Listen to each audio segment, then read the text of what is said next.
Nicky Hawkins outside the London Stadium, West Ham Fan TV post-match reaction. We've got no post-match pint today because the room that we normally use is going to be occupied, so we can't go up there. So we thought we'd take the opportunity to stand out here. Listen, that weren't a perfect performance. I'm not going to say it was a perfect performance, but it was a tough performance and a performance we had to dig in for. Listen, what a difference a win makes. As you said, it weren't perfect, but we got the win, and that was the important thing. But I tell you what, that's arguably the worst United side I've ever seen us play.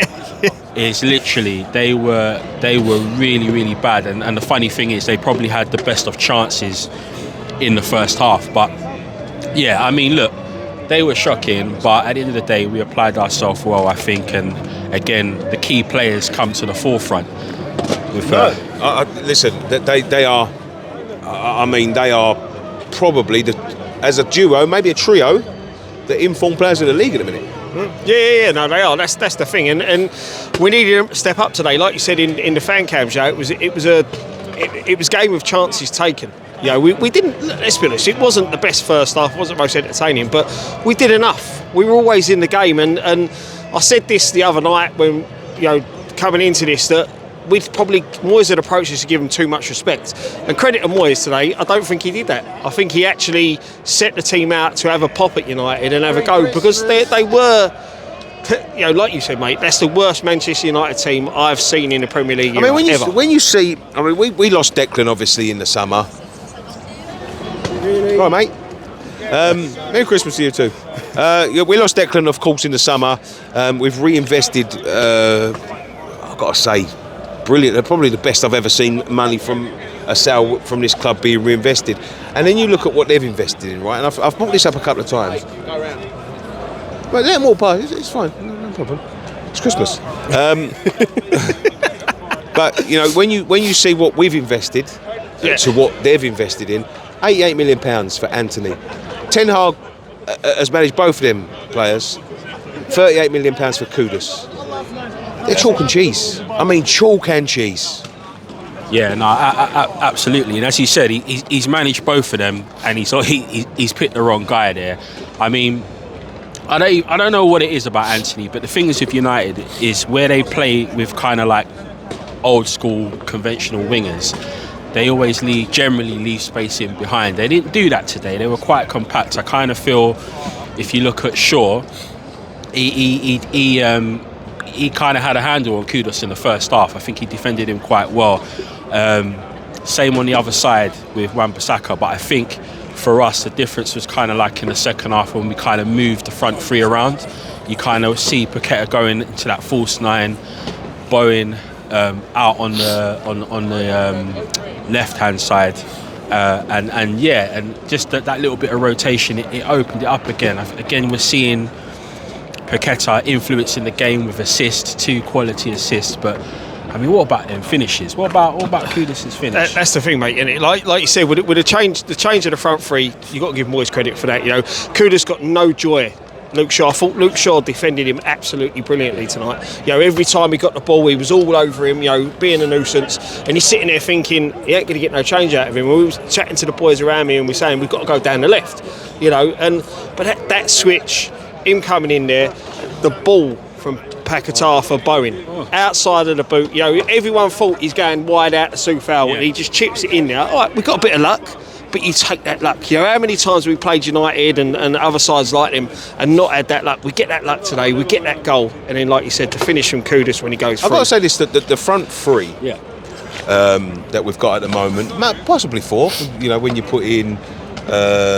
who's played Ward-Prowse maybe, if you include him, there's becoming this connection that I haven't seen for a long time at West Ham. It's sort of become a telepath. The Kudus-Paqueta link-up, the balls that Paqueta are playing, he's starting to find the runs, he's starting to read the game from Bowen and Kudus, because he's that type of player, and he's a player that can do that. Ward-Prowse can do that as well. We've seen him chipping in with a good amount of assists.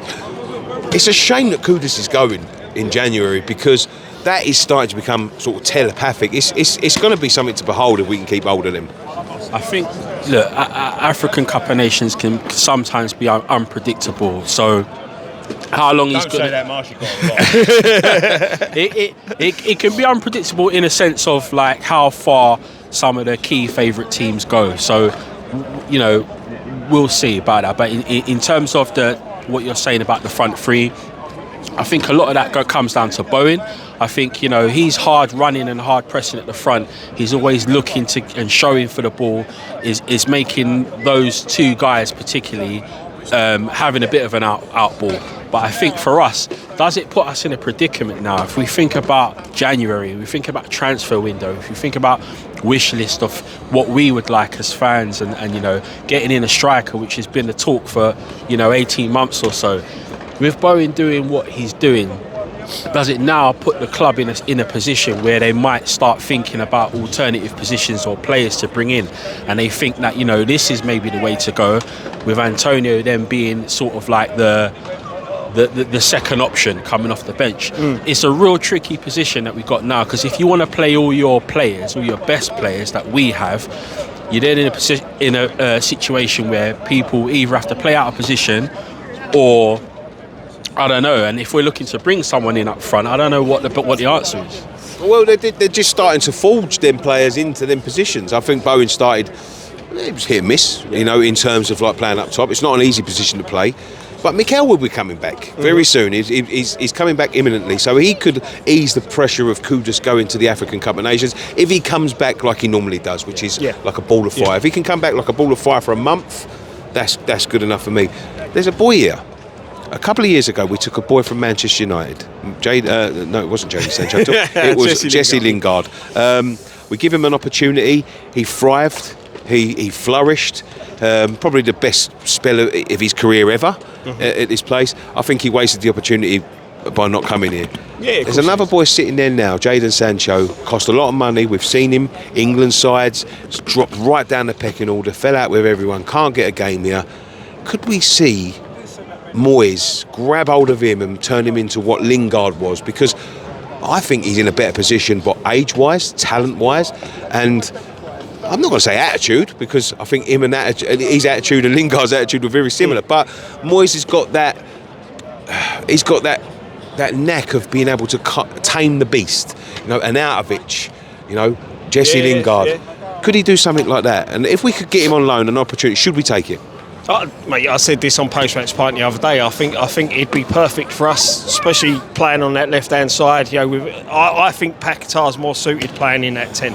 You know, put him in that position, and then you can rotate them all. Let's be honest. If you bring him in, because you've got to be looking. We need the cover for Kudus when Kudus goes, but then once Kudus returns, he could fit into that side. He could fit into that front three and allow us then to have Paquetá as a 10, Ward-Prowse playing a little bit deeper, influencing the game from deep, and it gives us more options. And that's the thing. Sort of talent. Yeah, but that's the problem, is we're lacking options, and it's just having it. You look at the bench today, no options whatsoever. And the thing is, we ain't touched on it. I know you would have had Jose and Sancho, but Mavropanos today and Zuma, that pairing today was absolutely superb. Emerson, top drawer again. Soufal worked his nuts off. But Mavropanos, for me, I'm so pleased we've got that clean sheet today. He struggled, didn't he? Well, it's not often me and Scott disagree on stuff, right? So, starting with the Sancho thing, 100%. I think you said it all. I would take him. I'll snap him up, and it would be a masterstroke. If he comes here and we pull it off, it would be a steal.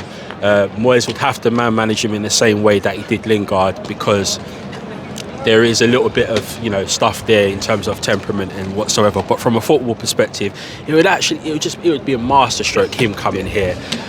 With regards to the centre back period, so I'm going to start with Kurt Zouma first. I thought he was outstanding. Yep, he's outstanding today.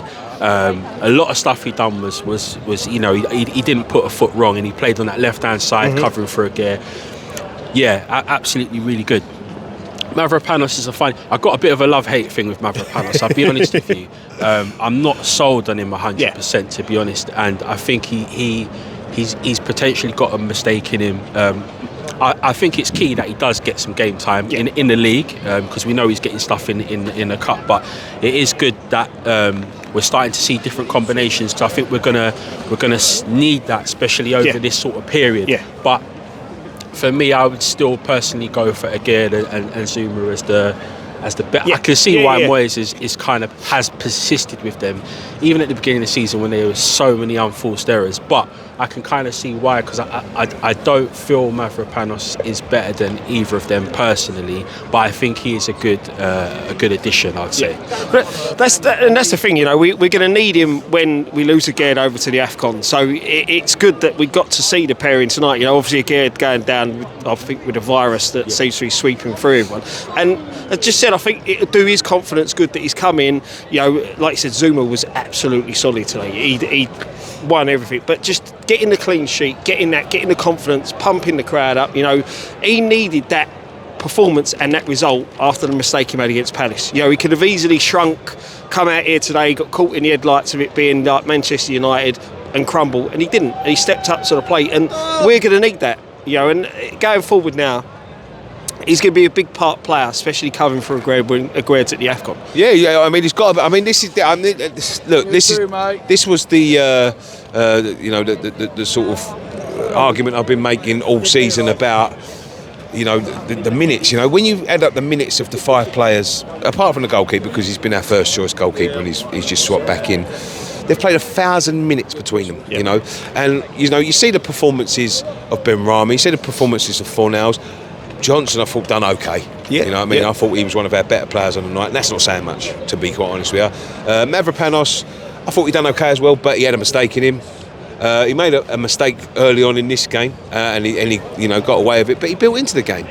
Now, I was saying this, you know, when you see the post-match interview from David Moyes on Wednesday, and it was sort of like a big fuck you. It's that's why I don't rotate and all that. But is there an argument like you're going to need them players now? You know, Ben Rama's gone, but you know the likes of Fornals, Mavropanos, they should have been getting more minutes. You know. Yeah, I'm with you, mate. They should have, and this is what we were saying. It's not so much rotating the players; it's about pointless substitutions with 2-3 minutes to go. You know, we saw in the week we're getting battered by Liverpool. Bowen plays nearly 90 minutes. We're 3-0 up against Wolves. Bowen plays almost 90 minutes. You know, Bowen's going to be a key player going forward, especially with the loss of Kudus. You know, so rotate a bit more. That's no one's sitting here saying, "Oh, the player should start. You should drop this player, But rotate it a little more. Give them more minutes than what they get. You know, it's like being at the airport, isn't it? You know, getting that and giving players the time to get their match fitness up, get the sharpness up. That's what we're missing. Yeah, I mean, look, I can't argue with it. There's the other side of it as well for me, because I know Nicky's been going on about how long players have been getting in rotation, and I don't disagree with that.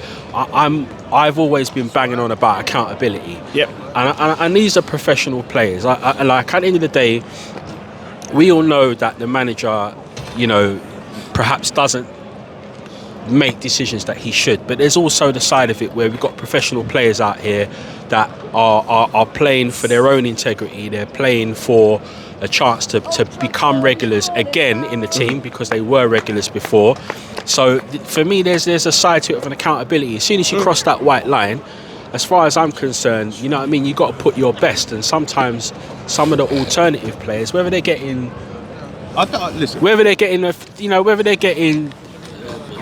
15 minutes or a whole game, I'm not seeing the application. I'm not seeing the application. I do agree with you. I do agree with you, but then it's got to be a confidence issue. You know, if you don't feel like your manager has confidence in you, like to give you so less minutes, you know, like he doesn't trust them players. It's quite obvious he doesn't. Ben Rama, unless he was forced to use him in that position, like he's never fancied him. And that, you know, a couple of seasons ago when he was poor, last season I thought he was one of our better players, but he played a majority of the season. But like Ben Rama, he's always been Moyes' scapegoat. He's always been, as soon as he's get the opportunity, he puts him down. And you could see the frustrations of that a couple of seasons ago. He hasn't looked happy for a while. Fornals, I mean, who was, you know, when he first come to this club, he was a ray of sunshine. He looks like a cloudy day now, you know. And you know, that is what I think has got to be criticised from the manager, is that you look at the way the players on Wednesday played for Klopp. They're changes. They're in similar positions, you know, but they've got the ability, they've got the desire, and they've got the hope.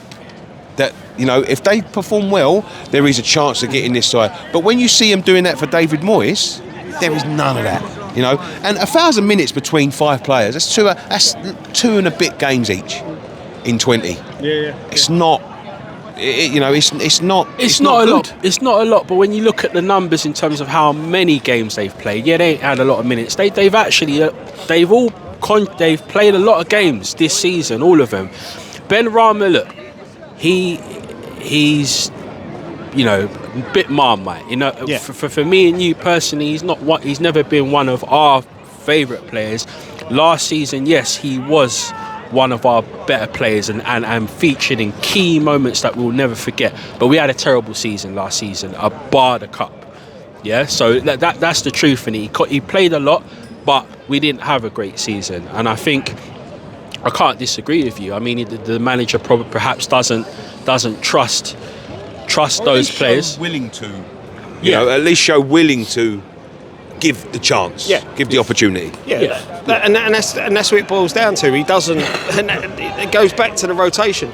Because he doesn't trust in him. Because he sees this is my 11, and maybe if he gets injured, he can come in. Because he doesn't see beyond that. Because of this small squad that he likes working with. We see it, you know, but 2 seasons ago, the small squad. As soon as we get a bigger squad, he don't like it. Is that going to be his downfall?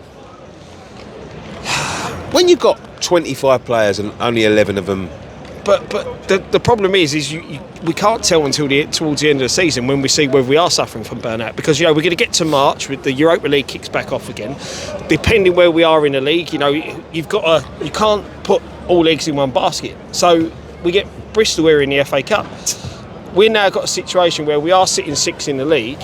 We are, you know, in the next knockout stages of the Europa League. So do we just bypass the FA Cup, forget about the FA Cup? But do you think, right, and I've got to say this, do you think that the performance on Wednesday has bit his nose to spite his face? Because I think it's a bit of stubbornness. I think it's a bit of like, see, you know, don't question me again. I think that's what it was. It was Allardyce-esque, you know, when he chucked the boys out of the bus at Forest. Same result, I believe, as well. I couldn't agree. I couldn't agree more. But I would say that, right? Wait, I lost my train of thought now. You know, if there's any evidence last year, right, a poor league season, a lot of people say the cup saved his job for this year. You know, that could have been if he wants to stay here, that could have been a pathway to another contract, a little bit more goodwill. But is it that, or has he been told there's no chance now, David? This is it. I personally feel he's told there's no chance. I think because we saw the same thing with Allardyce, didn't we? We got 100%. To Christmas, we was 4th in the league, and then all of a sudden he obviously got told he weren't renewing. Form was terrible, went down to 30th, 40th, and he was gone. I think, you know, with that game, there's no excuses, and I don't think there's anything anyone could say with regards to the application of that game. I think he did rub a lot of people up the wrong way. Whether you're Moyes in or Moyes out, I think that there's no excuses. Obviously, as time's gone past, there's, you know, more stuff's come out with regards to some of the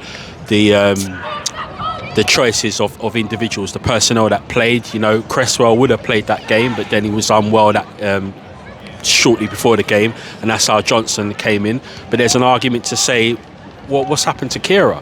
What's happened to him? He's the utility man that could literally play across the back and even maybe have a stab at covering Alvarez as well, if and when he's not too well. What's happened to him? So you know, so I can't. But I guess what we need to do, we need to be looking forward, because I only literally just got over that Liverpool game yesterday, mate. I tell you, mate. So, you know, we need to be looking forward, and I think, you know, we've got Arsenal next. It's a tough game. Not really expecting anything from there, but what I'm hoping for is a good performance. I think the players will be up for it, because naturally it's going to be a London derby. Everyone's going to be up for it. We've got that sort of situation with the Rice connection and everything, so it's a game that I think will be really tasty, and pressure will be on Arsenal as well to kind of keep and maintain their position, barring what happens today when they play Liverpool. No, tough game. Yeah, it is. Tough game to them. The one after that ain't going to get any easier. Brighton over here. So it's good to get this win. Yeah, Good to get this win. Great. Thank you very much for joining us on this edition of West Ham Fan TV's post-match reaction. We hope you have a Merry Christmas, and we will see you before the New Year. I hope Santa brings you everything, but I hope that result was just the taste of things to come, because it was fantastic. But Brian, thank you very much. Cheers, Scotty, Cheers, thank you mate. very much. And we'll see you building up to the Arsenal game. One thing left to say: Come on, your irons.